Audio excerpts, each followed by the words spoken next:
Greetings, gentlemen. Imagine this scenario.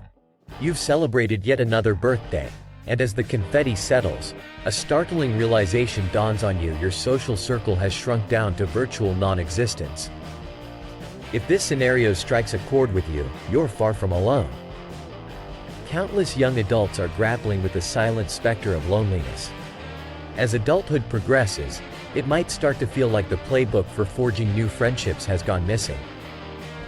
Maybe it's time to rethink your strategy before you consider adopting another pet or becoming besties with a local street performer. Rest assured, there's hope. In this journey we're about to take, you'll be equipped with a proven roadmap to not only expand your social network but also to add rich, meaningful interactions to your life.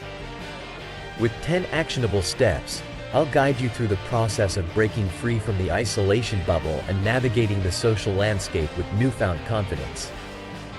First and foremost, embrace invitations with genuine enthusiasm. The moment you're invited somewhere, ditch the maybe and adopt an absolutely stance. Show that you're excited about the possibility of making new connections. Your level of enthusiasm can make the difference between being remembered as that cool person who's open to new experiences or the one who always seems just a tad bit disinterested. Moving on, take the reins and be proactive in fostering social interactions. We all have those casual friends we only interact with online. Why not bridge the digital gap? Organize a social gathering, a simple movie night, or a laid-back round of drinks. Taking this initiative paints you as the charismatic group leader. Let's dive into the digital realm where, with a few clicks, you can discover local events aligned with your interests. Always wanted to try salsa dancing? There's probably a group for that. Interested in historical reenactments? There's likely an event coming up. Don't just hit interested, be there. Being physically present at events is a surefire way to stumble upon others who share your passions. Now, let's tackle discussions. When you find yourself in a group conversation, don't play the role of the wallflower. Instead, contribute something positive, be engaged, and let your presence be felt. You don't need to dominate the dialogue, but your active participation can turn casual chats into seeds for potential friendships. Volunteering is another underutilized avenue for social exploration. Offer your time to events that spark joy in you. By doing this, you're not just there to socialize, you're also gaining experiences, developing skills, and establishing connections based on shared values. As for experiencing new things, this is where stepping out of your comfort zone pays dividends. Sign up for a class, join a local sports league, or try out a wine tasting session. Embrace the diverse experiences life offers, and you'll naturally attract individuals with common interests. What about having a favorite local haunt?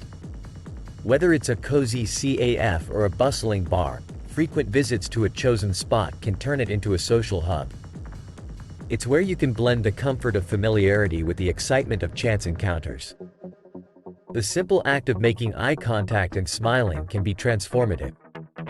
It's a quiet invitation into your world, an unspoken gesture that says, "Hey, I am here, and I am open to a good conversation." But remember, moderation is key. It's about warm invitation, not intense interrogation. Wrapping up these steps, the overarching theme is clear. You've got to place yourself where social opportunities abound. You're not going to meet new people from the confines of your living room. Find your tribe by engaging in activities that light a spark in you, accept invitations, and remember that oftentimes, a warm smile can open many doors. If you're struggling with engaging in conversations, particularly with the fairer sex, don't fret. There's an entire realm of knowledge dedicated to understanding the nuances of attraction. Let's say you're looking to decode the mysteries of romantic connections. That's an endeavor worthy of focused study and practice. By now, you should have a solid idea of the actions you can take to combat the all-too-common feeling of social isolation. I implore you to consider which of these steps resonate with you and actively integrate them into your daily life. And remember, gentlemen, if you feel enlightened by this video and the insights shared, feel free to show your appreciation. The power to transform your social life is at your fingertips, and perhaps you'll find the support you need right in the comments below. Before we conclude this session of social mastery, I have a little nugget of wisdom to part with. It's a turbulent world out there, and sometimes the bravest thing you can do is extend your hand first. Start now, start today, and who knows?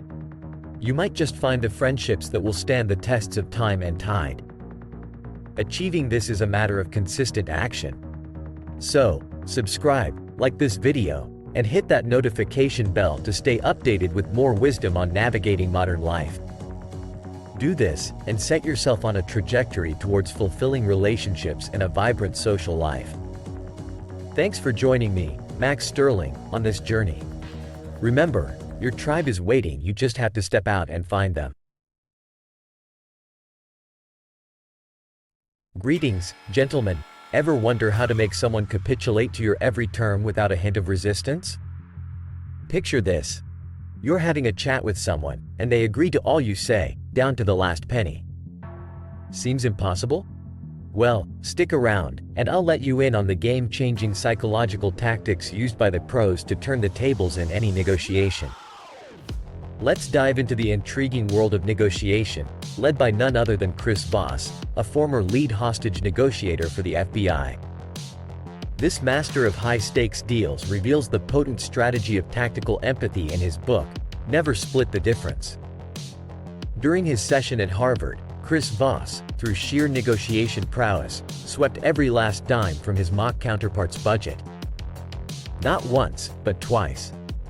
These students, equipped with the latest negotiation techniques, were outsmarted. How did Chris do it? His secret weapon: sincere empathy. Just like a psychiatrist who listens intently, using tactical empathy in negotiations means truly understanding your counterpart's needs and making them feel heard. Take Susan, for instance, a representative who cracked the code by employing this empathy to win over a resistant doctor. Using simple observations like "you seem very passionate," transformed the entire conversation. When Susan made the doctor feel understood, suddenly, he was all ears, ultimately resulting in a deal. "You seem," and "it sounds like," are your keys to open the door of your counterpart's cooperation. You're not accusing, you're observing, and if you're wrong, no harm done. But when you're right and you hear the magic words "that's right," the game changes. Now it's time for the power move: calibrated questions. Calibrated questions are like guiding a spotlight onto your issues without directly confronting them. They are open-ended, erudite, and kickstart a problem-solving mindset. For instance, how am I supposed to do that? This isn't just a question. It's an elegant invitation for assistance in solving your problem. Let's say your landlord's upping your rent.